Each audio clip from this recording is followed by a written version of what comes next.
الحميد إن الله لا يظلم الناس شيئا ولكن الناس أنفسهم يظلمون وقال الله تبارك وتعالى ولا تحسبن الله غافلا عما يعمل الظالمون وقال الله تبارك وتعالى ويوم يعض الظالم على يديه يقول يا ليتني اتخذت مع الرسول سبيلا يا ويلتى ليتني لم أتخذ فلانا خليلا وقال الله تبارك وتعالى ألا لعنة الله على الظالمين وقال الله تبارك وتعالى لا إله إلا أنت سبحانك إني كنت من الظالمين وقال الله تبارك وتعالى ربنا ظلمنا أنفسنا وإن لم تغفر لنا وترحمنا لنكونن من الخاسرين وقال النبي صلى الله عليه وسلم الظلم ظلمات يوم القيامة وقال النبي صلى الله عليه وسلم حينما علم أبي بكر الصديق الدعاء فقال قل اللهم إني ظلمت نفسي ظلما كثيرا وقال النبي صلى الله عليه وسلم يقول الله عز وجل حرمت علي الظلم فلا تظالموا فيما بينكم وقال النبي صلى الله عليه وسلم اتق دعوة المظلوم فإنه ليس بين الله وبينه حجاب صدق الله مولانا العظيم وصدق رسوله النبي الكريم ونحن على ذلك لمن الشاهدين والشاكرين والحمد لله رب العالمين يا رب صل وسلم دائما أبدا على حبيبك خير الخلق كلهم. محترم بزرگوں اور دوستو، اللہ کے فضل اور احسان سے، اللہ کے عنایت اور کرم سے ہم اس وقت اللہ کے گھر میں جمع ہیں. اصل مقصد ہے جمعے کی نماز ادا کرنا، اور اس سے پہلے اس 1-1.5 گھنٹے میں دین کی بات بولنا اور دین کی بات سننا. اللہ تعالیٰ شانہ اس وقت اس گفتگو کو بولنے والے کے لیے بھی اور سننے والے بھائیوں کے لیے بھی، اور جہاں تک بھی یہ بات پہنچ سکے وہاں تک ہر سننے والے بھائی کے لیے مفید سے مفید تر بنائے. کسی بات کے مفید ہونے کے لیے چند چیزوں کا ہونا ضروری ہے. ان میں سے بولنے والے کا مخلص ہونا ضروری ہے، اور ایسے ہی سننے والوں کا طلبگار ہونا ضروری ہے. اگر سننے والے طلب کے ساتھ، ارادے کے ساتھ اور اس جذبے کے ساتھ نہیں سنیں گے کہ جو کچھ کہا جائے گا اس کو ہم یاد رکھیں گے، محفوظ رکھیں گے اور اپنے اوپر اپلائی کرنے کی کوشش کریں گے، تو قیمتی سے قیمتی بات بھی انسان کے لیے فائدہ مند نہیں ہو پاتی. سننے والے میں طلب ہوتی ہے تو کہنے والے کی طرح طرح کی کمیوں کے باوجود سننے والا فائدہ اٹھا لیتا ہے، اور سننے والے میں طلب نہیں ہوتی ہے تو کہنے والا بہت عمدہ سے عمدہ بات کہہ جاتا ہے، مگر چونکہ سننے والے میں طلب نہیں تھی اس لیے فائدہ نہیں ہو پاتا. حسن اتفاق میں کل جب سبق پڑھا رہا تھا بخاری شریف کا، تو اس میں حدیث آئی. اللہ کے نبی علیہ الصلوۃ والسلام کو مبارک ارشاد ہے، بخاری شریف کتاب العلم میں اللہ کے نبی نے فرمایا میری مثال بارش کی جیسی ہے. آپ نے فرمایا مثل ما بعثنی اللہ من الہدی والعلم کمثل الغیث، میری مثال بارش کی طرح ہے. بارش زمینوں پر برستی ہے، جو زمین زرخیز ہوتی ہے وہ بارش کو لے لیتی ہے، پھر طرح طرح کی چیزیں اگا دیتی ہے. اور ایک زمین ایسی ہوتی ہے جو بنجر ہوتی ہے، اس میں بارش اترتی ہے لیکن اس زمین سے کچھ نہیں نکلتا. وہ بارش کو بھی اپنے اندر جمع نہیں رکھ پاتی اور خود اگا بھی نہیں پاتی، نہ خود بارش سے فائدہ اٹھایا اور نہ دوسرے انسانوں کے لیے اور ایک زمین ایسی ہوتی ہے کہ جو پانی کو اپنے اندر جمع تو کر لیتی ہے، خود بیچاری سوکھی رہتی ہے لیکن دوسرے مخلوقات کو بارش سے فائدہ ہو جاتا ہے. مثلا ایک تالاب ہے، وہ خشک ہے، بارش برس گئی، یہ پانی جمع ہو گیا، اور جمع ہونے کے بعد انسانوں نے بھی فائدہ اٹھایا، جانوروں نے بھی فائدہ اٹھایا، زمینوں کو پانی اس سے سیراب کیا گیا. پانی جب تک تھا تب تک فائدہ اٹھایا گیا، پانی ختم ہو گیا، زمین بیچاری خوش رہ گئی.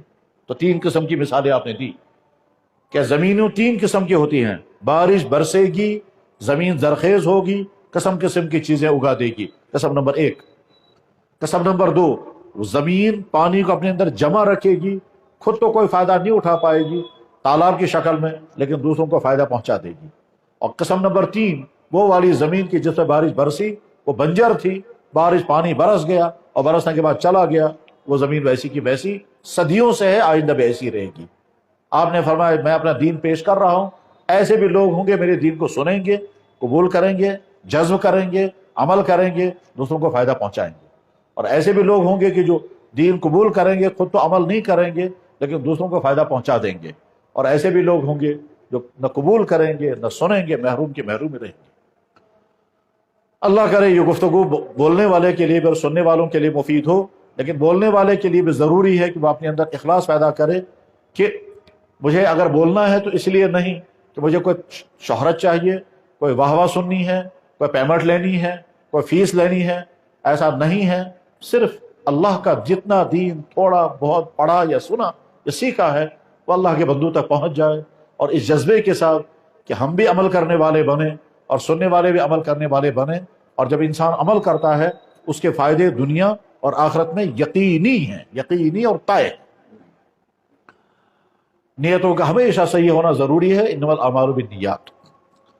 حضرات جب انسان کو بات کہیں کرنی ہوتی ہے تو انسان سوچتا ہے کہ مجھے کس ٹاپک پر بات کرنی ہے، اور چونکہ سماج کی صورتحال تقریباً ہر جگہ ایک ہی جیسی ہے، خامیاں خرابیاں تقریباً ہر جگہ ایک ہی قسم کی ہیں، ایمانی خرابیاں، اخلاقی خرابیاں، سماجی برائیاں تقریباً ایک ہی جیسی ہیں، اس لیے کسی نئے سے نئے موضوع کو لے کر کے کوئی انوکھی بات کرنے سے زیادہ بہتر لگتا یہ ہے کہ سماج میں جن چیزوں کی ضرورت ہے، معاشرے میں جن چیزوں کی ضرورت ہے، انہی چیزوں کو ٹچ کیا جائے، انہی چیزوں پر فوکس کیا جائے، انہی چیزوں کو بار بار کہا جائے، تاکہ سننے والے بھائیوں کو وہ چیز ملے جس کی انہیں ضرورت ہے، جس کی انہیں حاجت ہے، اور بجائے اس کے کہ وہ ٹاپک ہم اٹھائیں جس ٹاپک کا وقتی طور پر بیان کرنے میں مزہ تو آئے گا، سننے والوں کو بھی تھوڑی دیر کے لیے لطف آئے گا، مگر ان کی زندگی کے ساتھ اس کا کوئی تعلق نہیں۔ ہو سکتا ہے کسی نہ کسی طرح سے وہ مفید ہو، مگر بہرحال سننے والے ڈاکٹر وہی بہتر ڈاکٹر ہے جو پیشنٹ کے بیماری کو ٹریس کرے اور پھر بیماری کا علاج کرے۔ اس وقت جن آیات کو میں نے پڑھا، جن احادیث کو میں نے پڑھا، ان آیات اور احادیث میں ایک مضمون بیان کرنا مقصود ہے۔ میں سوچتا رہا، بار بار ذہن میں آتا رہا کہ مجھے کیا چیز بیان کرنی چاہیے، تو کبھی نئے نئے موضوعات ذہن میں آتے ہیں، اور کبھی خیال آتا ہے کہ نئے موضوعات کے بجائے ہمارے سماج میں، ہمارے مسلمان بھائیوں کے مختلف طبقات میں جن چیزوں کی ضرورت ہے انہی چیزوں کو مجھے بیان کرنا چاہیے۔ تو انہیں سوچ کر کے ایک مضمون ذہن میں آیا ہے، اور اسی کے متعلق میں نے آیتیں پڑھی اور احادیث پڑھی، اور وہ آیات اور احادیث سامنے رکھ کر کے اب اگلی بات سمجھنی ہے۔ اس وقت یہ گفتگو جو ہے وہ تقریباً سمجھ آپ 4 پورشنوں میں ہوگی۔ پہلا پورشن گفتگو کا یہ ہے کہ جو آیتیں میں نے پڑھی ہیں ان آیتوں کا مختصر ترجمہ، اور جو احادیث پڑھی ہیں ان احادیث میں مختصر ان احادیث کا ترجمہ پڑھنے کے بعد پھر آپ کو خود سمجھ میں آ جائے گا ٹاپک کیا ہے۔ اللہ تعالیٰ شانہ نے قرآن میں اور اللہ کے نبی نے اپنے مبارک ارشادات میں جن چیزوں کی سخت ترین مذمت کی ہے، جن چیزوں کو بہت ہی برا قرار دیا ہے، ان چیزوں میں ایک چیز ہے، اس کو کہتے ہیں ظلم۔ بیٹھ جائیں، اس کو کہتے ہیں ظلم۔ یہ ظلم اللہ کو سخت ناپسند ہے، بلکہ کہیں کہیں ایسا لگتا ہے کہ کفر سے زیادہ ظلم ناپسند ہے۔ چنانچہ اللہ تعالیٰ ارشاد فرماتے ہیں میں انسانوں پر ظلم نہیں کرتا، انسان انسانوں پر ظلم کرتے ہیں۔ ایک آیت، ان اللہ لا یظلم الناس شیئا ولکن الناس انفسهم یظلمون، بلا شبہ اللہ تعالیٰ کسی انسان پر کہیں ظلم نہیں کرتا، ہاں اگر ظلم کرتے ہیں تو انسان خود آپس میں ظلم کرتے ہیں۔ ایک جگہ اللہ تعالیٰ فرماتے ہیں تم مت سمجھو ظلم کرنے والوں سے اللہ غافل ہے، میں تو وقفہ دے رہا ہوں، موقع دے رہا ہوں، اور جب میرا فیصلہ آئے گا تو ان ظالموں کا تباہ حال ہو جائے گا۔ ایک آیت میں اللہ تعالیٰ شانہ فرماتے ہیں ظلم کرنے والوں پر بہت بڑی لعنت، الا لعنت اللہ علی الظالمین۔ ایک جگہ اللہ تعالیٰ شانہ فرماتے ہیں وہ دن یاد رکھنا جس دن تم ظالم اپنی انگلیوں کو کاٹو گے، وَيَوْمَ، وہ دن یاد رکھنا جس دن تم ظالم اپنی انگلیوں کو کاٹو گے اور افسوس کرو گے ہم نے نبی کی بات کیوں نہ مانی، افسوس کرو گے میں فلاں کو فالو کیوں کر رہا تھا، میں فلاں کے پیچھے کیوں چلتا رہا، میں برباد ہو گیا۔ تو انگلیوں کو کاٹو گا، قرآن نے وہاں کہا تم ظالم۔ اللہ جل شانہ نے قرآن کریم میں 2 نبیوں کے جملے نقل کیے۔ ایک نبی حضرت آدم علیہ السلام، وہ صرف نبی نہیں بلکہ انسانوں کے ابا ہیں، یعنی انسانیت کا آغاز ہی حضرت آدم علیہ السلام سے ہوا۔ تو آدم علیہ السلام نے جو دعا کی سالہ سال اس دعا میں ظلم کا لفظ آیا ہے، ربنا ظلمنا انفسنا، یا اللہ ہم نے اپنے پر ظلم کیا ہے۔ اللہ کے ایک عظیم الشان نبی تھے حضرت یونس علیہ الصلوۃ والسلام، جب وہ مچھلی کے پیٹ سے چلے گئے تو انہوں نے جو دعا پڑھی ہے وہ ہم سب لوگ پڑھتے ہیں، لا الہ الا انت سبحانک انی کنت من الظالمین۔ اس میں ترجمہ یہ ہے میں ظالموں میں سے ہوں، میں ظلم کرنے والوں میں سے ہوں۔ جناب رسول اللہ صلی اللہ علیہ وسلم نے ارشاد فرمایا الظلم ظلمات یوم القیامہ، ظلم قیامت کے دن اندھیرا ہی اندھیرا ہوگا، اندھیرا ہی اندھیرا ہوگا۔ اللہ کے نبی علیہ السلام نے ارشاد فرمایا، بخاری کی حدیث ہے یہ، اللہ کے نبی علیہ السلام نے ارشاد فرمایا اتقی دعوت المظلوم، مظلوم کی بددعا سے بچو، مظلوم کی آہوں سے بچو، فإنہ لیس بین اللہ وبین حجاب، اللہ اور اس کے مظلوم کی آہ کے بیچ میں کوئی پردہ نہیں، کوئی رکاوٹ نہیں، یعنی یہاں سے آہ نکلی اور سیدھے اللہ تک پہنچ جاتی ہے۔ اور ایک حدیث میں ہے یہ مظلوم چاہے کافر کیوں نہ ہو، اللہ تعالیٰ شانو اس کی بھی آواز فوراً سن لیتے ہیں، ولو کان کافرا۔ اللہ کے نبی علیہ السلام کا ارشاد ہے، اور وہ حدیث قدسی ہے۔ حدیث قدسی اس حدیث کو کہتے ہیں کہ جس حدیث میں اللہ کے نبی اللہ کا ریفرنس دے کر پھر بات کہتے ہیں۔ جناب رسول اللہ صلی اللہ علیہ وسلم جب کوئی بات ارشاد فرماتے ہیں تو اس کو کہیں گے حدیث، لیکن اس میں بیچ میں اللہ کا حوالہ نہیں آتا۔ مثلا ہم سب لوگ جانتے ہیں مشہور حدیث ہے انما الاعمال بالنیات، جس میں اللہ کا حوالہ بیچ میں نہیں آیا، بلکہ حدیث اس طرح سے آئی کہ حضرت فاروق اعظم رضی اللہ تعالیٰ اس حدیث کو بیان کرنے والے ہیں، اس حدیث کو انما الاعمال بالنیات والی حدیث کا نقل کرنے والے فاروق اعظم ہیں، اور امام بخاری نے بھی اس حدیث کو نقل کیا، تو سب سے پہلے اسی حدیث کو نقل کیا۔ بخاری شریف حدیث کی سب سے عظیم الشان کتاب مانی جاتی ہے، اس کی پہلی حدیث انما الاعمال بالنیات ہے، جو تقریباً ہم میں سے اکثر لوگوں کو زبان پر ہوتی ہے، انما الاعمال بالنیات۔ تو امام بخاری کہتے ہیں کہ میں نے یہ حدیث جس سلسلے سند کے ساتھ مجھ تک حدیث پہنچی ہے اس کو وہ بیان کرتے ہیں۔ مثلا امام بخاری یوں کہیں گے کہ مجھ سے حدیث یہ بیان کی، یہ حدیث مجھے سنائی ہے امام حمیدی نے، اور حمیدی نے یہ حدیث سنی ہے اپنے استاد سفیان سے، اور سفیان نے یہ حدیث سنی ہے اپنے استاد یحییٰ سے، اور یحییٰ نے یہ حدیث سنی ہے اپنے استاد ابن ابراہیم سے، اور ابراہیم نے اپنی حدیث سنی اپنے استاد علقمہ سے، اور علقمہ کہتے ہیں کہ ہم نے مسجد نبوی میں فاروق اعظم سے یہ حدیث سنی ہے۔ فاروق اعظم رضی اللہ عنہ ممبر پر کھڑے ہو کر بیان کر رہے تھے کہ اللہ کے نبی علیہ السلام نے ارشاد فرمایا انما الاعمال بالنیات، جس میں اللہ کا حوالہ بیچ میں نہیں آیا، اس کو کہتے ہیں حدیث۔ لیکن ایک حدیث ہوتی ہے حدیث قدسی، اس حدیث قدسی میں حضور پہلے اللہ کا حوالہ دیتے ہیں کہ اللہ یوں کہتا ہے، پھر آگے بات بیان، اس کو کہتے ہیں حدیث قدسی۔ تو حدیث قدسی میں اللہ کے نبی علیہ السلام نے ارشاد فرمایا، کیا فرمایا؟ یقول اللہ فرماتے ہیں حرمت علی الظلم، میں نے اپنے اوپر ظلم حرام کر رکھا ہے، اپنے اوپر ظلم حرام کر رکھا ہے۔ یقول اللہ یہ فرماتے ہیں حرمت علی الظلم، میں نے اپنے اوپر ظلم حرام کر رکھا ہے، فلا تظالموا فیما بینکم، تم آپس میں ایک دوسرے پر تم بھی ظلم مت کرنا۔ بس ان آیات اور احادیث کو سامنے رکھ کر کے ہم کو سمجھ میں آ جانا چاہیے کہ ظلم انتہائی بدترین چیز ہے، انتہائی بدترین چیز ہے۔ اللہ کسی بھی حال میں ظلم کو نہ پسند کرتے ہیں نہ برداشت کرتے ہیں، چاہے ظلم کی جو بھی قسم ہوگی۔ سب سے زیادہ جس چیز پر نفرت کا اظہار اللہ اور اللہ کے نبی نے کیا ہے وہ ظلم ہی ہے۔ بس یہ تو ہے اس مضمون کی تمہید، جو مضمون ابھی ہمیں کو سمجھنا ہے۔ میرے بھائیوں، ظلم کی کم سے کم 3 قسمیں ہیں۔ ظلم کی پہلی قسم وہ ہے جو انسان اپنے اوپر کرتا ہے۔ انسان کا اپنے اوپر ظلم کرنے کی مثالیں خود قرآن میں اور حدیث میں موجود ہیں۔ آدم علیہ الصلوۃ والسلام نے جو دعا کی ربنا ظلمنا انفسنا، یا اللہ ہم نے اپنے اوپر ظلم کیا ہے، تو یہاں یہ ظلم دوسروں پر نہیں، اپنے اوپر ظلم کرنے کی بات کہہ رہے ہیں۔ حضرت یونس علیہ السلام جب دعا کر رہے ہیں تو اس میں کہتے ہیں، کیا دعا کرتے ہیں؟ لا الہ الا انت سبحانک انی کنت من الظالمین، یا اللہ میں ظالموں میں سے ہوں۔ تو یہ اپنے اوپر ظلم کی مثال ہو رہی۔ صحابہ کرام میں سب سے اونچا مقام تھا حضرت صدیق اکبر رضی اللہ تعالیٰ عنہ کا۔ تو صدیق اکبر رضی اللہ تعالیٰ عنہ کا اونچا مقام طے ہے، یہ مسلم ہے، اس میں کوئی شک ہی نہیں ہے۔ صدیق اکبر رضی اللہ تعالیٰ عنہ جناب رسول اللہ صلی اللہ علیہ وسلم سے عرض کرتے ہیں، یا رسول اللہ، میں نماز کے اخیر میں دعا مانگنا چاہتا ہوں، کون سی دعا مانگوں؟ ہم لوگ تو پڑھتے ہیں نا رب اجعلنی مقیم الصلاۃ ومن ذریتی، ہم لوگ عام طور پر یہی دعا پڑھتے ہیں۔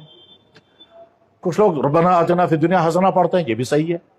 لیکن صدیق اکبر رضی اللہ تعالیٰ عنہ جب حضرت رسول اکرم صلی اللہ علیہ وسلم سے درخواست کی، یا رسول اللہ مجھے کوئی دعا سکھائیے جو دعا میں نماز کے بعد پڑھا کروں گا. تو آپ کو جو دعا سکھائی گئی وہ وہی ہے، اللہم انی ظلمت نفسی ظلما کثیرا، یا اللہ میں نے اپنے پر بہت ظلم کر رکھا ہے. تو صدیق اکبر نے کون سا ظلم اپنے اوپر کیا تھا؟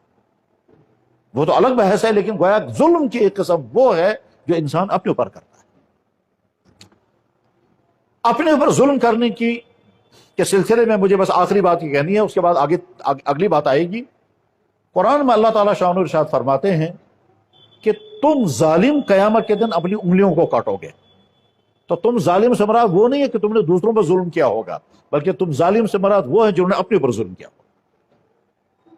تم اپنی انگلیوں کو کاٹ کر کے افسوس کرو گے کہ میں نے فلانے کو فالو کیا، میں فلاں کے پیچھے پیچھے چلتا رہا، میں نے فلانے کا فیشن قبول کیا، میں نے فلانے کو اپنا رول ماڈل بنایا، اس کی وجہ سے میں برباد ہو گیا. تو گویا یہ ظلم دوسرے پر نہیں ہے، یہ اپنے اوپر ظلم ہو رہا ہے، اور اس کی بنیاد پر انسان قیامت کے دن انگلیاں کاٹے گا. وَيَوْمَ، وہ دن یاد رکھیں، صدح تجو تو یاد، یا عبد، انگلیاں کاٹو گے تم، اتن ہی تو سے الظالم، اللہ فہم تم ظالم اپنی انگلیوں کو کاٹو گے. یقول، افسوس کے ساتھ کہو گے، یا ویلتا، ہائے افسوس، لیتنی لم اتخذ فلانا خلیلا، میں نے فلانے کو اپنا دوست نہ بنایا ہوتا، میں نے فلاں کے پیچھے نہ چلا ہوتا، میری فلاں قسم کی کمپنی نہ رہی ہوتی، میں فلاں ویب سائٹیں نہ دیکھتا ہوتا، میں نے فلاں، یہ جو کچھ تم نے کیا ہوگا اس کرنے کی وجہ سے تم چونکہ برباد ہو گئے ہوں گے، اس بربادی کا گویا الزام تم دوسروں پر لگا کر کے کہو گے فلاں کے ساتھ میں اٹھا بیٹھا، نبی کی بات تو میں نے نہ مانی اور ان کی بات مانی اور ان کے نقش قدم پر چلتا رہا، ان کو جیسا بننے کی کوشش کی، نتیجہ ہوگا میں نے اپنے آپ کو برباد کیا. تو اس آیت میں ظلم کی وہ والی قسم بیان ہو رہی ہے جو انسان اپنے اوپر کر رہا ہے. اس کے معنی ہے کہ ظلم کی ایک بہت بڑی قسم وہ ہے جو انسان دوسروں پر نہیں اپنے اوپر کرتا ہے. اب ہم چند وہ مظالم دیکھیں گے جو انسان اپنے اوپر کرتا ہے. میرے بھائی، اس انسان کے پاس کیا کیا چیزیں ہیں؟ نمبر 1 جسم، نمبر 2 الحمدللہ ہمارے پاس ایمان بھی ہے، تو ایمان اور جسم. تیسری چیز کردار، کیریکٹر، اخلاق. تو ہمارے پاس ایک ہے ایمان، ایک ہے جسم، اور ایک ہے کیریکٹر، کردار. جو انسان اپنے اوپر ظلم کرتا ہے یہ ان تینوں بڑی نعمتوں میں سے کسی ایک نعمت پر ظلم کرتا ہے. مثلا اللہ نے ایمان عطا کیا، اب یہ ایک ایسی حرکت کرے گا جس حرکت کے نتیجے میں ایمان چھن جائے گا، جیسا کہ آج بہت جگہوں پر ہوا. چاہے وہ اپنے آپ کو دھوکہ دے کر سمجھتے ہوں کہ کچھ نہیں ہوا اور اس سے کچھ نہیں ہوتا، ہم سے کیا کیسے، جیسے بہت سارے لوگوں کو یہ دھوکہ لگ رہا ہے، ہم سے کیا کیسے، اور ایسی ایکشنیں کریں گے جس کے بعد ایمان کا ختم ہو گیا، ایسے جملے پڑھیں گے جس کے بعد ایمان ختم ہو گیا، اسمبلی میں وہ چیزیں پڑھیں گے جس کے بعد ان کا ایمان ختم ہو گیا. تو یہ سب سے بڑا ظالم ہے جو اپنے پر کر رہا ہے ظلم، کہ اللہ نے تم کو ایمان عطا فرمایا تھا اور تم نے لاؤبالی پن میں، بے خیالی میں، ٹالرنس دکھاتے ہوئے اور نہ جانے کن کن چیزوں کا شکار ہو کر کے تم نے وہ حرکت کی، تم نے وہ جرم کیا جس کے نتیجے میں تمہارا ایمان چھن گیا، اور نہ صرف تمہارا چھن گیا بلکہ تم اوروں کا بھی ایمان چھننے کا ذریعہ بنے. یاد رکھنا چاہیے ایمان جہاں بہت قیمتی دولت ہے وہیں بہت نازک بھی ہے. یہ نازک اس درجے کا ہے کہ بعض دفعہ انسان سمجھتا ہے میرے پاس ایمان ہے مگر ایمان نکل چکا ہوتا ہے. ایسا بھی ہو سکتا ہے کہ ایک انسان نے بہت بڑے بڑے جرم کیے مگر ان جرموں کی بنیاد پر ہم یہ کہیں گے تم بہت بڑے مجرم ہو مگر ایمان نہیں گیا. مثلا خدا نہ خواستہ کسی انسان نے بڑے بڑے گناہ سارے کر ڈالے، ماں باپ کی نافرمانی کی، شراب پی، چوری کی، غلط تعلقات جوڑے، فراڈ کیا، وغیرہ جتنے بڑے بڑے اسلام میں گناہ ہیں وہ سارے گناہ کیے ہیں. ہم کہیں گے بہت گنہگار ہے لیکن ایمان سے باہر نہیں نکلا، ابھی مومن ہے، اب ایمان والا ہے یہ. لیکن اس کے مقابلے میں فرض کیجئے ایک انسان کا بظاہر کیریکٹر بہت اچھا ہے، اخلاق بہت اچھے ہیں، یہ چاہے بزنس مین ہے، چاہے یہ ٹریڈر ہے، چاہے کوئی افسر ہے، چاہے جو بھی ہے، کیریکٹر بہت اچھا ہے، اخلاق بہت اچھا ہے، مزاج بہت نرم ہے، ڈیوٹی کا بڑا پابند ہے، کسی کو نقصان نہیں پہنچاتا، کسی کو ضرر نہیں پہنچاتا، مگر ایک جملہ ایسا بول گیا جس کے نتیجے اس کا ایمان ختم ہو گیا. خدا نخواستہ اگر کسی کی زبان پر آ گیا، کیا آ گیا؟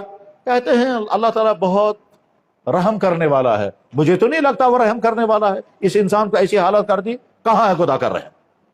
بس یہ اس نے گویا خدا کی ذات پر اٹیک کیا تو ایمان ختم ہو گیا.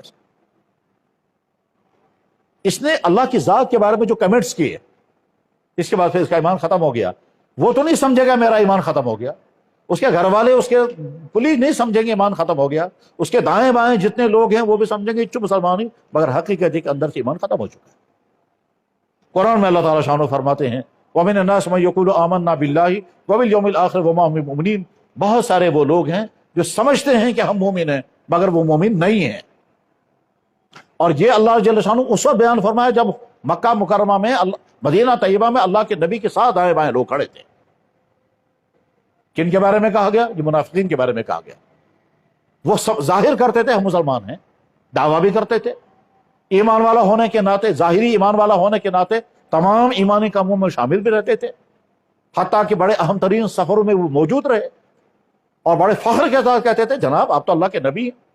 قرآن کریم میں اللہ تعالیٰ فرماتے ہیں کہ وہ ایک مرتبہ کوئی واقعہ ہوا تھا، واقعہ بیان کرنے کا وقت نہیں ہے، اور واقعہ جب ہوا تو اللہ کے نبی علیہ السلام نے ایک بڑے رئیس کو بلایا اور وہ رئیس کو بلا کر کے کہا تھا آپ نے میرے بارے میں کیا کہا ہے، تم نے کیا کہا میرے بارے میں؟ تو اس نے وہاں سے کہا جناب آپ کے بارے میں ہم کیا کہہ سکتے ہیں، آپ تو اللہ کے نبی ہیں، ہم تو اعلان کرتے ہیں آپ اللہ کے نبی ہیں، ہم گواہیاں دے رہے ہیں آپ اللہ کے نبی ہیں. تو اللہ کے نبی علیہ السلام نے جب یہ بات سنی تو خاموش رہے. وہ جو ان کے خلاف دعویٰ تھا، ان کے خلاف جو شکایت آئی تھی، آپ نے اس شکایت کے بارے میں کچھ نہیں کہا. جب اس نے جواب میں کہا ہم تو آپ کے بارے میں کوئی غلط بات کہہ ہی نہیں سکتے ہیں، ہم تو آپ کو اللہ کا نبی مانتے ہیں، تو اللہ کے نبی علیہ السلام نے اس پر کوئی ایکشن نہیں لیا، کچھ نہیں فرمایا، بس خاموش رہے. یہ شخص جب چلا گیا تو آیت نازل ہو گئی جس میں اللہ تعالیٰ شانو فرماتے ہیں وہ جو منافق آپ کے پاس آئے تھے اور وہ کہتے تھے ہم گواہی دے رہے ہیں آپ اللہ کے نبی ہیں، اللہ تعالیٰ فرما رہے ہیں میں گواہی دے رہا ہوں، وہ جھوٹ بول رہا تھا. اذا جاءك المنافقون قالوا نشهد انك لرسول اللہ. وہ منافقوں کی ٹیم آئی تھی آپ کے پاس، وہ کہتا تھا نشہد ہم اعلان کرتے ہیں، گواہی دیتے ہیں انک رسول اللہ، آپ اللہ کے رسول ہیں. اللہ فرماتے ہیں واللہ یشہد ان منافقین لکاذبون، ہم گواہی دے رہے ہیں وہ جھوٹ بول رہے ہیں، زبان سے وہ کہہ رہے ہیں. تو سب سے بڑا ظلم انسان کا اپنے اوپر یہ ہے کہ آدمی اپنے آپ کو ایمان سے محروم کر دے، یا تو پہلے سے محروم ہے تو یہ بھی اپنے اوپر ظلم کر رہا ہے، اور اگر ایمان والا تھا اور پھر ایمان سے محروم ہو گیا تو یہ دوسرا بڑا ظلم ہے. قرآن میں اللہ تعالیٰ شانو فرماتے ہیں الذین آمنوا، جنہوں نے ایمان لایا، وَلَمْ يَلْبِسُوا إِيمَانَهُمْ بِالظُّلْمٍ، جنہوں نے اپنی ایمان کے ساتھ ظلم نہیں آنے دیا. یہ کون سا ظلم ہے وہاں؟ جواب ہے کفر اور شرک. ایمان قبول کرنے کے بعد نہ کوئی ایسا کام کیا جو کافرانہ ہو اور نہ ایسا کام کیا جو مشرکانہ ہو، ایمان کو خالص رکھا. اللہ تعالیٰ فرماتے ہیں امن ان کے لیے ہوگا، چین سکون ان کے لیے ہوگا، زندگی آرام دہ زندگی ان کی ہوگی. اور اگر ایمان کے ساتھ یہ غلطی کی جب یہ آیت نازل ہوئی ہے، جن لوگوں نے ایمان قبول کیا اور انہوں نے اپنی ایمان کے ساتھ کسی ظلم کی آمیزش کو شامل نہیں ہونے دیا، ان کے لیے امن ہوگا. تو صحابہ کرام سوچنے لگے یا رسول اللہ، انہوں نے جنرل زوم مراد دے دیا. انہوں نے کہا یا رسول اللہ اس سے تو کوئی بھی نہیں بچا ہوا ہے، ہم سڑک پر چل رہے ہوں پاؤں کے نیچے چونٹی آ گئی، یہ بھی تو ظلم ہے. کبھی تیز کلامی ہو جاتے، کسی کو ڈانٹ دیتے، وہ بھی تو ظلم ہے. تو ہم میں سے کوئی بچا ہوا نہیں ہے. تو اللہ کے نبی علیہ السلام نے فرمایا اس آیت میں ظلم سے مراد ہے کفر و شرک. دوسری آیت پڑھی آپ نے ان الشرک لظلم عظیم، بخاری میں حدیث موجود ہے. اس دنیا میں سب سے بڑا ظلم جو اپنے پر انسان کرتا ہے وہ یہ کہ اپنے آپ کو ایمان سے محروم رکھا، یہ پیشانی اللہ کے علاوہ کسی اور کے سامنے جھکائی، اور یا پھر ایمان اللہ نے عطا فرمایا تھا کوئی ایسی حرکت کی جس حرکت کے نتیجے میں آدمی اس ایمان کی دولت سے محروم ہو گیا. اور مزید خرابی یہ ہے کہ آدمی کو پتہ بھی نہیں ہے کہ میں ایمان سے محروم ہو چکا ہوں. وہ کینسر پیشنٹ جس کو معلوم ہے کہ مجھے کینسر ہو گیا ہے وہ فکر تو کرے گا، لیکن وہ کینسر پیشنٹ جس کو پتہ ہی نہیں ہے کہ مجھے کینسر ہو گیا ہے وہ اپنے علاج بھی نہیں کرے گا، اور اندر سے کینسر پھیل رہا ہوگا یہاں تک کہ 4 سٹیج آ جائے گا. اور اس کے بعد ڈاکٹر کہتے ہیں بھائی اب اس خدمت کری، اب تک خدمت کرو، آگے کچھ نہیں ہوگا کیونکہ کینسر پھیل چکا ہے. تو ظلم جو انسان اپنے اوپر کرتا ہے اس کی سب سے پہلی قسم یہی ہے. اب ہر آدمی کو دیکھنا ہے کہ اگر میں اب تک محفوظ ہوں الحمدللہ، اور اگر آئندہ ایسا مرحلہ آ گیا جس میں خدا نخواستہ ایسی بات کہنے کا آرڈر آ گیا، ایسی بات کہنے کی لالچ آ گئی، ایسی ایسی حرکت کرنے کا کنفیوژن ہو گیا تو اس وقت آدمی کو فیصلہ کرنا ہے کہ مجھے یہ کرنا ہے تو ایمان گیا، اور ایمان بچانا ہے تو اس سے مجھے مقابلہ کرنا ہے۔ بس ہر آدمی کو سمجھنا ہے یہ ظلم میں اپنے اوپر نہیں کر سکتا کہ اللہ نے مجھے ایمان کی دولت عطا فرمائی ہے اور اپنے آپ کو میں ایمان سے محروم کر دوں۔ بخاری میں حدیث ہے، میں حدیث کے الفاظ سنا دیتا ہوں۔ فرمایا جناب رسول اللہ صلی اللہ علیہ وسلم، ثلاث، تین صفات، تین باتیں، من وجد فیہ، جس کے اندر یہ تین چیزیں آ گئی، یجد حلاوت الایمان، اس کو ایمان کا مزہ آ جائے گا، اس کو ایمان کا ٹیسٹ آ جائے گا، اس کو ایمان کا ذائقہ مل جائے گا۔ ان میں سے ایک ہے اللہ اس کے رسول کے ساتھ اتنی محبت ہو کہ اتنی محبت اور کسی کے ساتھ نہیں۔ نمبر دو، کسی انسان کے ساتھ وہ محبت کرے صرف اللہ کے لیے اور کوئی مقصد نہیں ہے، نہ رشتہ داری ہے، نہ کوئی دنیاوی مفاد ہے، نہ بزنس مسئلہ ہے، نہ ملازمت ہے، نہ دفتر ہے، کچھ نہیں، اللہ کی رضا کے لیے مجھے اس سے محبت ہے۔ چاہے بعض دفعہ لوگ کہتے ہیں جناب مجھے اللہ کے لیے آپ سے محبت ہے، اور ہوتی، یقیناً ہوتی۔ میں ابھی چند واقعات اگر سناؤں گا آپ کے دل میں اچانک وہ فوراً محبت آ جائے گی ان انسانوں کی جن کا واقعہ میں سناؤں گا اور آپ ان کو جانتے ہی نہیں ہوں گے۔ یقیناً ایسا ہوتا ہے، صحابہ کے ہمارے دلوں میں محبت ہے، ہمارا ان سے کون سا دنیاوی مفاد ہے؟ کوئی نہیں۔ جن اولیاء کے ذریعے کشمیر میں اسلام آیا ان کی محبت کشمیریوں کے دلوں میں کتنی ہے؟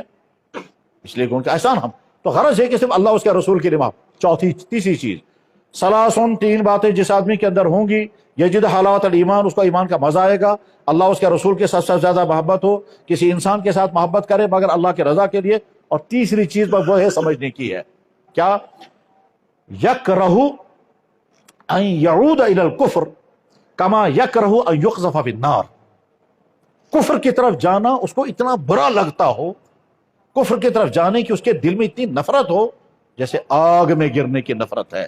جب تمہاری حالت یہ ہوگی تو تمہیں ایمان کا ٹیسٹ آئے۔ آگ میں گرنے کے لیے کوئی تیار نہیں ہوتا، حتیٰ کہ جو مکمل پاگل انسان ہے وہ ہر طرح کی غلطیاں تو کرے گا، آگ میں کبھی نہیں گرے گا۔ وہ ننگا ہو جائے گا، وہ کیچڑ چاٹے گا، وہ آپ کو گالیاں دے گا، وہ کچھ بھی کر سکتا، وہ برف میں بیٹھے گا، وہ کچھ بھی کر، وہ ننگا بھی ہو جائے گا۔ وہ پاگل ہے، مینٹلی پاگل ہے۔ جو مکمل پاگل ہوگا وہ ساری غلطیاں کرے گا لیکن آگ میں کبھی نہیں گرے گا۔ وہ آگ کی نفرت ایسی سخت نفرت ہے کہ جو پاگل کو بھی ہے اور بچوں کو بھی ہے۔ بچے کو صرف ایک مرتبہ بتانا یہ آگ ہے۔ میں نے خود اپنے بچوں پر تجربہ کیا، جب ان کو بخاری کے نزدیک لے جا کر کے گھر بھی کہا خبردار اس کا نزدیک نہیں جانا، بس اس کے بعد کبھی اس کے نزدیک۔ آگ کی نفرت انسان کی فطرت میں اللہ نے رکھی ہے۔ اللہ کے نبی فرما رہے ہیں کفر کی طرف جانا، جبکہ اللہ نے تم کو کفر سے بچایا، اور پھر تم کفر کی طرف جاؤ گے تو تمہارے کفر کی طرف جانے میں اتنی نفرت اس کی ہونی چاہیے کہ جیسے تم آگ میں گرنے کو برا سمجھتے ہو ویسے ہی تم سمجھو گے تو اب سمجھے کہ ہاں تم کو ایمان کا ٹیسٹ آئے گا۔ بہرحال ظلم کی پہلی والی قسم وہ ہے جو انسان اپنے اوپر کرتا ہے اور اپنے آپ کو ایمان سے محروم کرتا ہے۔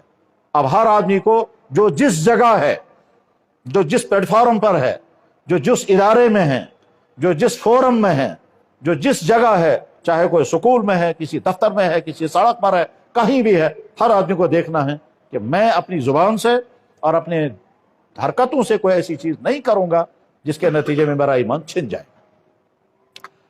سمجھ لینا چاہیے اس کائنات کی تمام چیزیں مخلوق ہیں، مخلوق کو خالق کا درجہ دینا، مخلوق کو خالق کا درجہ دینا اور خالق مان کر پھر اس کے سامنے جھکنا، خالق مان کر پھر اس کے سامنے اس سے امیدیں وابستہ کرنا، اسی کا نام شرک ہے۔ قرآن میں اللہ تعالیٰ فرماتے ہیں لا تسجدوا للشمس ولا للقمر، نہ کسی سورج کو سجدہ کرنا، نہ کسی چاند کو سجدہ کرنا، سجدہ اگر کرو گے تم اس کو کرنا جس نے سورج و چاند کو پیدا کیا۔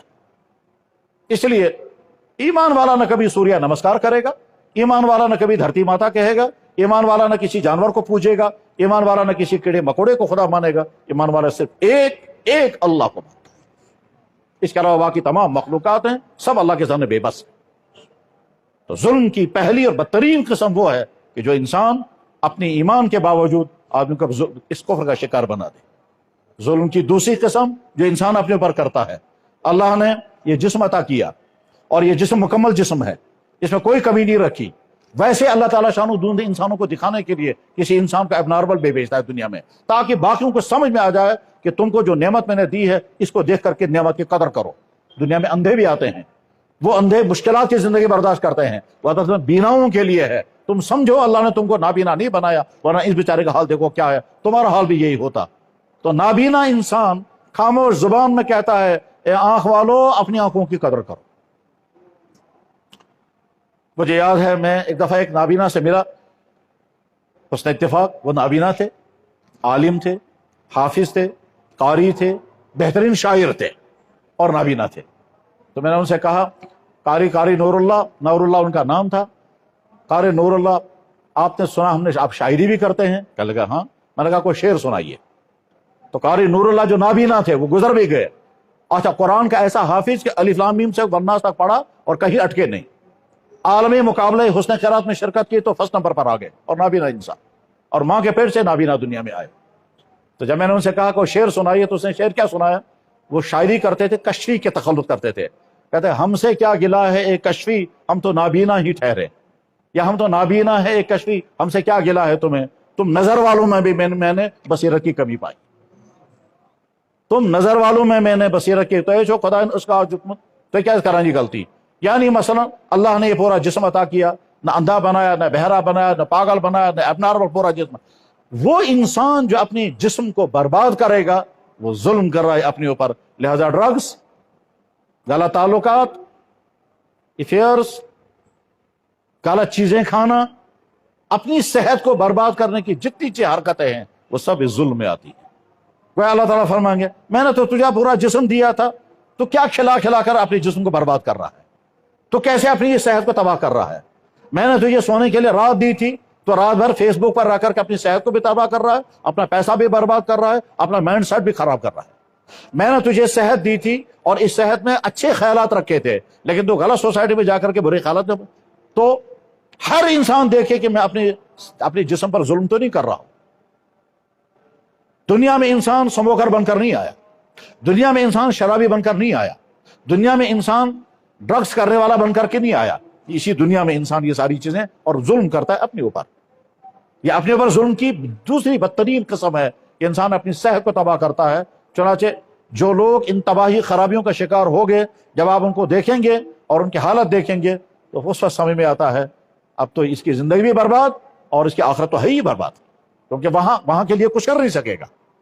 وہاں کے لیے اگر کچھ کر سکتا تھا تو یہ کر ہی نہیں سکتا. زندگی سے برباد ہو گئی. یہ بوجھ بن جاتا ہے اپنے والدین کے لیے، اور یہ بوجھ بن جاتا ہے بعد میں چل کر کے اپنی بیوی بچوں کے لیے. وہ خاتون جو مجھے فون کر کے پوچھتی ہے کہ مجھے نہیں معلوم تھا میرا شوہر ان خرابیوں کا شکار ہے، اب کیا لگے وہ نہ جانے کیا کھاتا ہے، نہ جانے کیا پیتا ہے، اس کے منہ سے جھاگ نکلتی ہے، وہ بے ہوش گر جاتا ہے، اس کے اندر نامردیت بھی ہے اور وہ غلط تعلقات بھی اس کے ہیں. ان تمام خرابیوں کا شکار بقات مصیبت پھنسے. میں کس بقات صاحب نے یہ خاتون کہتی گویا اس شخص نے اپنے اوپر وہ ظلم کیا ہے، جس ظلم کے نتیجے میں یہ اپنے لیے بوجھ بن گیا، اپنے گھر والوں کے لیے بوجھ بن گیا، اپنی ہونے والی بیوی کے لیے اور ہونے والے بچوں کے لیے بوجھ بن گیا.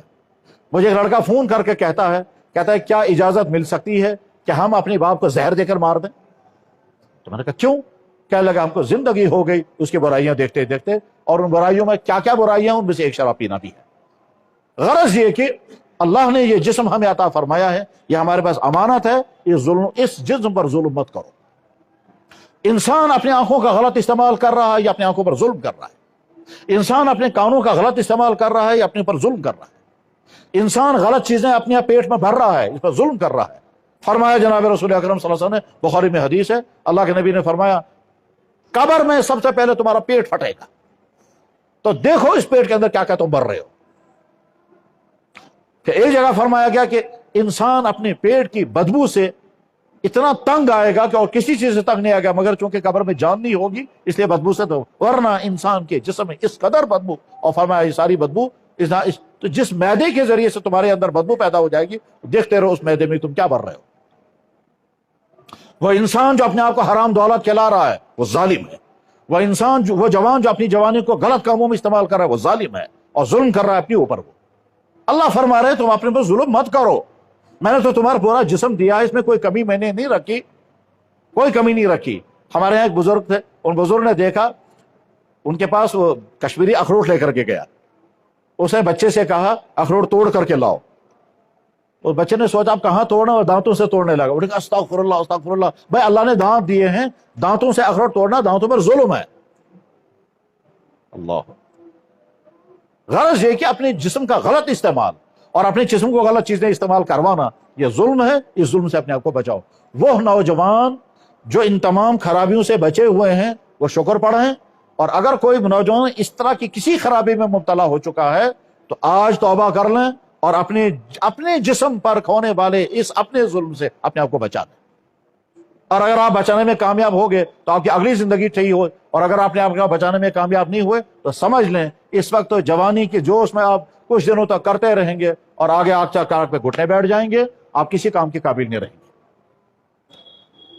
اپنی صحت کی حفاظت اسلام کا آرڈر ہے، اسلام کا حکم ہے۔ اسی لیے اللہ کے نبی نے فرمایا، وہ بات ارشاد فرمائی جو سوچ بھی نہیں سکتے تھے اس وقت کے انسان۔ آپ نے فرمایا جو لوگ اپنے ہاتھ کے ساتھ نکاح کرتے ہیں ان پر لعنت۔ سمجھ میں آ جانا چاہیے اس کا مطلب کیا ہے کہ جوانی کے جوش پہ انسان اپنے اوپر قابو نہیں رکھ پاتا ہے اور یہ ظلم اپنے اوپر کرتا رہتا ہے، اور پھر آگے چل کر کے یہ نابرد ہو جاتا ہے، کیونکہ جب نکاح ہوتا ہے اس نے اپنے آپ کو پہلے ختم کر چکا ہوتا ہے، یہ کسی قابل نہیں رہتا۔ تو اپنے جسم پر ظلم مت کریں۔ رات بھر آپ اپنی آنکھوں کو فیس بک پر چلاتے رہیں گے، یہ آنکھ پر ظلم ہو رہا ہے، یہ آپ اپنے کانوں پر ظلم کر رہے ہیں۔ جب آپ رات بھر میوزک سنیں گے، ڈانس دیکھیں گے، اس کے معنی یہ ہے کہ آپ اپنی جوانی پر ظلم کر رہے ہیں، کیونکہ جوانی چاہتی ہے تو میرے لیے رات کو آرام کا وقت ہے، کل کو آپ کو یا تو پڑھنا ہے یا جاب کرنا ہے یا بزنس پہ جانا ہے، لیکن آدھی رات تک جگہ اپنے اوپر جگہ کر کے رکھا اور بے فائدہ کاموں میں جگہ کر رکھا تو وہ ظلم کر رہا ہے۔ تو ظلم کی دوسری قسم یہ، اور ظلم کی تیسری قسم اللہ نے ہم کو کردار عطا کیا، یہ کردار پاکیزہ کردار ہے، اس کردار میں کوئی خرابی نہیں ہے، نہ ہم شرابی، نہ ہم سموکر، نہ ہم بری عادتوں والے، نہ ڈانسر، ان تمام خرابیوں سے بچے ہوئے ہیں۔ اب جب ان میں سے کسی خرابی کا شکار ہو جائیں گے اور کسی چیز کی عادت لگ جائے گی تو اس کے معنی ہے کہ ہم اپنے کیریکٹر کو برباد کر رہے ہیں۔ مجھے کسی لڑکے نے فون کیا، میں نے کہا فرمائیے، کہتا ہے بحث میں مسئلہ پوچھ سکتا ہوں؟ میں نے کہا پوچھ سکتے ہیں۔ کہتا ہے جی ناراض تو نہیں ہو گیا؟ میں نے کہا نہیں، سب پوچھتے ہیں، آپ بھی پوچھئے، کیا ناراضگی کی بات ہے؟ کہنے لگے تھوڑی سی نامناسب بات ہے۔ میں نے کہا کوئی حرج نہیں، آپ پوچھو کیا کہنا ہے۔ کہنے لگے جی میرے کسی کے ساتھ غلط افیئر چل رہے ہیں۔ میں نے کہا انا للہ و انا راجعون۔ اب کیا ہے؟ کہنے لگے میں نے کہیں آپ کا بیان سنا، اب میں توبہ کرنا چاہتا ہوں، مگر میں سوچتا ہوں کہیں دل پھٹراؤں چن ٹھیک، کسی کا دل توڑنا ٹھیک نہیں ہے۔ میں نے کہا اب کیا کہنا چاہتا؟ کہنے لگے میں کنٹینیو کرنا چاہتا ہوں کیونکہ اگر نہیں کروں گا تو اس کا دل ٹوٹے گا۔ میں نے کہا انا للہ و انا راجعون۔ شیطان تم کو کہاں تکڑوں میں پھنسا رہا ہے؟ تم ارادہ کر رہے تھے توبہ کرنے کی، شیطان نے ایک ایسی بات تم کے ذہن میں ڈالی جس کا مقصد یہ اس جال میں سے نکلنا نہیں چاہیے۔ میرے بھائیوں میں صاف صاف کہنا چاہوں گا، آپ میں سے جو جوانی کی زندگی گزار رہے ہیں اس وقت، اپنی جوانی یعنی صحت اور اپنے کردار کی حفاظت کر کے اٹھیں۔ اگر آپ اپنی جوانی کو بچانے میں کامیاب ہو گئے، آج کے اس گندی سوسائٹی میں اگر آپ اپنی جوانی کو بچانے میں کامیاب ہو گئے تو آپ بہت بڑے میڈل کے مستحق ہیں، اور دنیا میں آپ کو کوئی میڈل دینے والا نہیں ہے، حتیٰ کہ آپ کے ماں باپ نہیں، آپ کے سکول والے نہیں، آپ کے ادارے نہیں، لیکن آپ کو میڈل دیتا ہے جناب محمد الرسول اللہ، اور حدیث میں جوانوں کے متعلق ہے۔ اور اگر خدا نہ خواستہ کسی جوان نے اپنی جوانی برباد کی، چاہے ڈرگز، چاہے غلط تعلقات، چاہے فیشن، چاہے فضول خرچی، چاہے ڈانس، چاہے میوزک، چاہے آپ فیس بک چلاتے رہے رات بھر، اس کے معنی یہ ہے کہ آپ اپنی جوانی پر، اپنے جسم پر، اپنی صحت پر اور اپنے کردار پر کلہڑیاں چلا رہے ہیں آپ ظالم کو۔ اور اس ظلم کا پتہ اس وقت نہیں چلے گا، آگے چل کر کے پتہ چلے گا، لیکن اس وقت آپ اپنے آپ کے ظلم کی نقصانات سے نکال نہیں پائیں گے۔ آپ ظلم کے نقصانوں کے شکار ہو چکے ہوں گے، اس وقت آپ اپنے آپ کو بچا نہیں پائیں گے۔ عجیب عجیب کہانیاں سامنے آتی، آدمی حیران ہوتا ہے۔ مجھے یاد آیا پچھلے ہفتے مجھ سے دو آدمی ملے، دو میاں بیوی ملے، کہنے لگے آپ کو تعجب ہوگا، ہم تقریباً 10-12 سال پہلے آپ سے کانٹیکٹ میں تھے۔ میں نے کہا مجھے یاد نہیں ہے۔ کہنے لگے یہ لڑکا کہ اس وقت یہ پروفیسر ہے، کہتا ہے 10-12 سال پہلے جب میں نے کہا تھا میرے اس کے ساتھ افیئر چل رہے ہیں، آپ نے اس وقت سختی سے کہا تھا یہ حرام ہے۔ میں نے کہا مجھے نہیں یاد ہے۔ کہنے لگا آپ نے سختی سے کہا تھا اس وقت یہ حرام ہے یا ناجائز ہے، مگر ہم نے اپنے آپ کو بچایا نہیں یہاں تک کہ ہماری شادی ہو گئی، اب بچے بھی 2 ہیں۔ اب یہ دونوں میاں بیوی ایک دوسرے کے خون کے پیاسے۔ تو میں نے وہ جو کہانیاں تمہاری تھی میں تیرے بغیر جی نہیں سکتا اور تیرے بغیر میں ایک زندگی کا ایک لمحہ گزار نہیں سکتا، وہ کہانیاں کہاں گئی؟ اب کیوں ایک دوسرے کے خون کے پیاسے ہو گئے؟ کیوں؟ جس رشتے کی بنیاد زناکاریوں پر ہو، بدکاریوں پر ہو، غلط تعلقات کی بنیاد پر ہو، وہ رشتے کامیاب نہیں ہو سکتے۔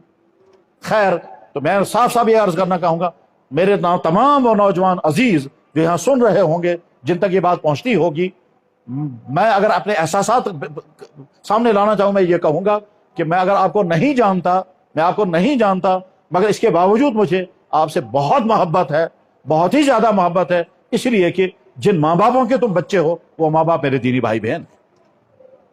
تمہاری ماں میں نہیں جانتا مگر وہ میری دین کی بہن ہے، تمہارے باپ جن کو میں نہیں جانتا مگر وہ میرے دینی بھائی ہیں، اور جب ان کا بچہ بگڑ جائے گا، تباہ ہو جائے گا، جیسے اس کو دکھ اور غم ہوگا، اسی طرح سے مجھے بحیثیت مسلمان، بحیثیت مومن اور بحیثیت دینی بھائی ہونے کے مجھے بھی دکھ ہوگا۔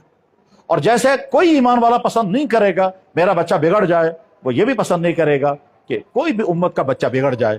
اس لیے تم جوان اپنی جوانیوں پر ظلم مت کرنا۔ قرآن کی آیتیں اور ساری حدیثیں میں نے اسی لیے پڑھی تھی، بس یہ چیپٹر میں نے ختم کر دیا۔